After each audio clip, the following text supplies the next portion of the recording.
பையன் சின்ன பையன் பேசுனதை நான் கேட்டேன். நிப்பேன், நீ தொடர்ந்து நிப்பேன் சொல்லணும் தோணுச்சு.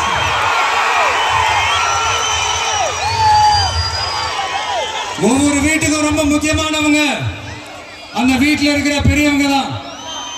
அதே மாதிரிதான் நம்ம இன்னும் கொஞ்ச நேரம் டைம் ஸ்பெண்ட் பண்ணலாம் தான் வந்தேன். ஆனா இந்த நிலவரம் பார்த்தா முடியாது போல் இருக்கு. சரி, ஓகே, உங்க எல்லாரையும் பார்த்ததுல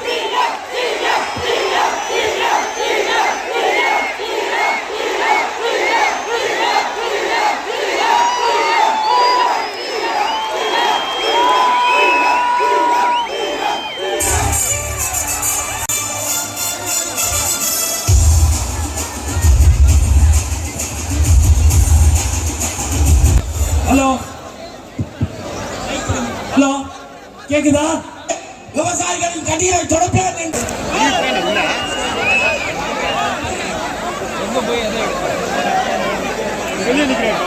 கதையை சொன்ன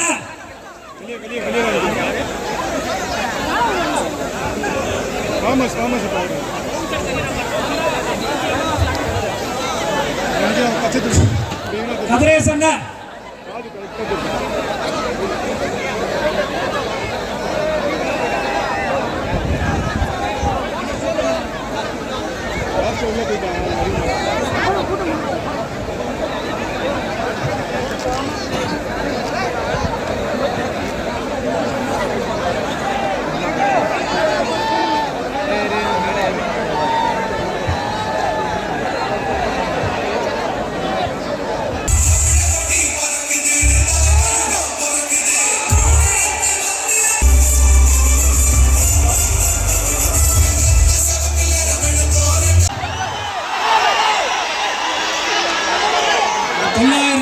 நாட்களுக்கு மேல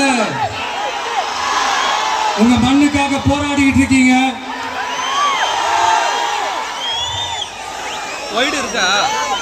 உங்க போராட்டத்தை பத்தி ராகுல் ஒரு பையன் சின்ன பையன் பேசுனதை நான் கேட்டேன். அந்த குழந்தையோட பேச்சு மனசு ஏதோ செஞ்சிருச்சு. உடனே உங்க எல்லாரையும் பார்க்கணும்னு தோணுச்சு. உங்க எல்லாரையும் கூட பேசி ஆகணும்னு தோணுச்சு. உங்க எல்லாரும் கூட நான் நிப்பேன், நீ தொடர்ந்து நிப்பேன் சொல்லணும் தோணுச்சு.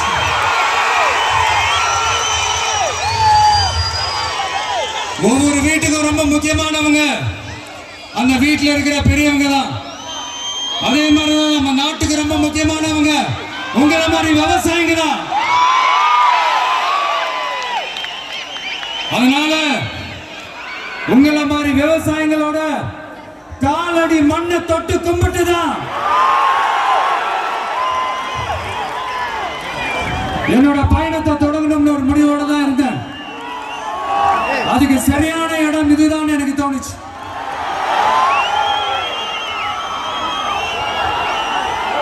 என்ன, உங்க வீட்டில் இருக்கிற ஒரு மகனா என்னோட கள அரசியல் பயணம்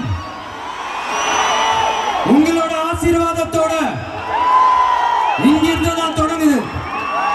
நம்மளுடைய முதல் மாநில மாநாட்டில் நம்ம கட்சியினுடைய கொள்கையை பத்தி எடுத்து சொன்ன அதுல ஒண்ணுதான் இயற்கை வள பாதுகாப்பு.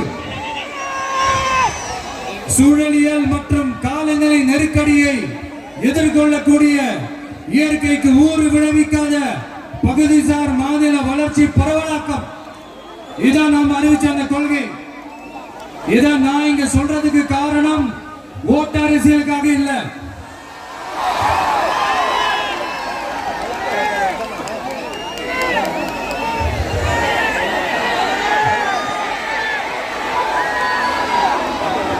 இன்னொரு தீர்மானம் அதே மாநில மாநாட்டில் நான் சொன்னேன். அது விவசாய நிலங்கள் பாதுகாப்பு கொள்கை தீர்மானம். அதுல காஞ்சிபுரம் மாவட்டம் பரந்தூரில் 1000க்கும் மேற்பட்ட ஏக்கர் பரப்பளவில் 13 நீர்நிலைகளை அழிச்சு சென்னையை நிரந்தரமாக வெள்ளக்காடாக்கும் இத்திட்டத்தை ஒன்றிய மாநில அரசுகள் கைவிட வேண்டும் என்று வலியுறுத்தின. அது மட்டுமில்லாம இந்த மண்ணுக்காகவும் மக்களுக்காகவும் நம்ம விவசாயிகள் பாதிக்கிற இந்த திட்டத்துக்கு எதிராக சட்ட போராட்டம் நடத்தவும் தயங்க மாட்டோம்னு சொல்லியிருந்தோம். அதை இங்க உங்க முன்னாடி ரொம்ப ஸ்ட்ராங்கா வலியுறுத்துறேன். இந்த பிரச்சனையில நான் உங்களோட உறுதியா நிற்பேன். இன்னொரு முக்கியமான விஷயம், நம்மள ஆண்டுகிட்டு இருக்கிற ஒன்றிய அரசுக்கும் மாநில அரசுக்கும் நான் சொல்லணும்னு நினைக்கிறேன். நான் இங்க வளர்ச்சிக்கு எதிரானவெல்லாம் கிடையாது. ஏர்போர்ட்டை வரக்கூடாதுன்னு நான் சொல்லல, இந்த இடத்துல வரக்கூடாதுன்னு நான் சொல்றேன். இதை நான் சொல்லலன்னு வைங்களேன், இவன் வளர்ச்சிக்கு எதிரானவன் அப்படி இப்படின்னு சொல்லி ஒரு கதையை கட்டி ஆரம்பிச்சிருவாங்க. நமக்கு அதை பத்தி கவலை இல்லை மெய்ங்க. எல்லாத்துக்கும் மேல இன்னைக்கு இந்த பூமியில வாழ்ற எல்லா உயிரினங்களோட இருப்பையும் புவி வெப்பமயமாதல் பயமுறுத்திட்டு இருக்கு. அதனுடைய ரிசல்ட் தான் ஒவ்வொரு வருஷமும் இந்த மழை காலத்துல வெள்ளத்துல சென்னை சிட்டி எப்படி தத்தளிச்சுக்கிட்டு இருக்கிறத நம்ம பாக்குறோம். இப்ப ரீசன்ட் டைம்ல எடுத்த ஒரு அறிவியல் ஆய்வுல இப்படி ஒவ்வொரு வருஷம் சென்னையில வர ஃப்ளட்டுக்கு காரணமே இங்க இந்த சுற்று வட்டார பகுதியில் இருக்கிற சதுப்பு நிலங்களை நீர்நிலைகளை அழிச்சது தான் சொல்லுது. இப்படி ஒரு சூழல் இருக்கும்போது 90% ஆஃப் விவசாய நிலங்கள் 90% ஆஃப் நீர்நிலைகளை அழிச்சு இங்க இந்த பரந்தூர் விமான நிலையத்தை கொண்டு வரணும்னு எடுக்கிற அந்த முடிவை எந்த அரசா இருந்தாலும் அது மக்கள் விரோத அரசா தான் இருக்க முடியும்.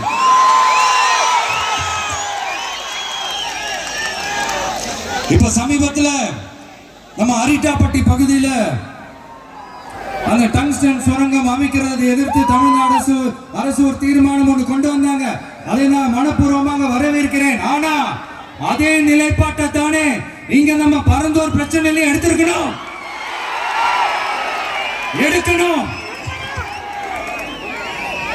எப்படி அரிட்டாப்பட்டி பகுதி மக்கள் நம்ம மக்களும் அதே மாதிரி தானே பரந்தூர் மக்களும் நம்ம மக்கள். அப்படித்தானே ஒரு அரசாங்கம் யோசிக்கணும். ஆனா அப்படி செய்யலையே. ஏன் செய்யல?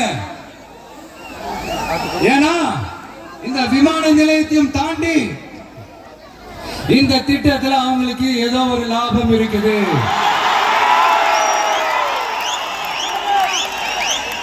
அதை நம்ம மக்கள் தெளிவா புரிஞ்சு வச்சிருக்கிறாங்க.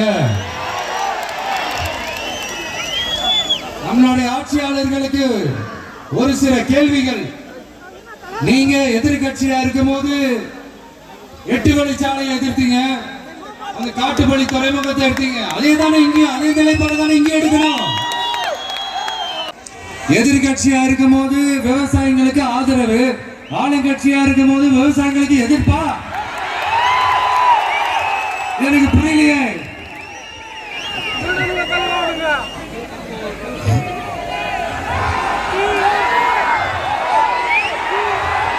அதனால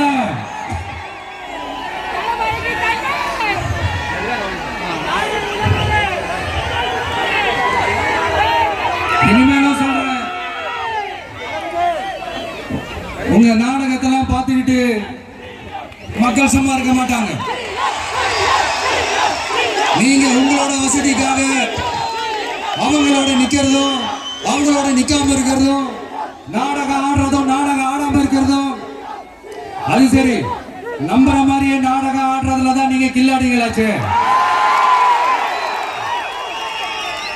அதே மீறி நம்ம விவசாயிங்க உங்க போராட்டத்துக்கு எதிராக போராடினாங்கன்னா பிரச்சனை தான். அதனால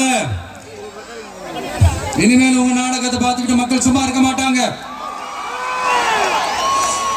உங்களோட இந்த விமான நிலையத்துக்காக நீங்க ஆய்வு செஞ்ச இடத்தை மறு ஆய்வு செய்யணும்னு ஒன்றிய அரசுக்கும் மாநில அரசுக்கும் நான் கேட்டுக்கிறேன். விவசாய நிலங்கள் இல்லாத இந்த பாதிப்புகள் குறைவா இருக்கிற இடங்களா பார்த்து உங்களுடைய விமான நிலையத்தை கொண்டு வாங்க.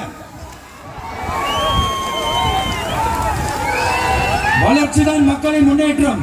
ஆனா அந்த வளர்ச்சின்ற பேர்ல நடக்கிற அழிவு மக்களை ரொம்பவே பாதிக்கும்.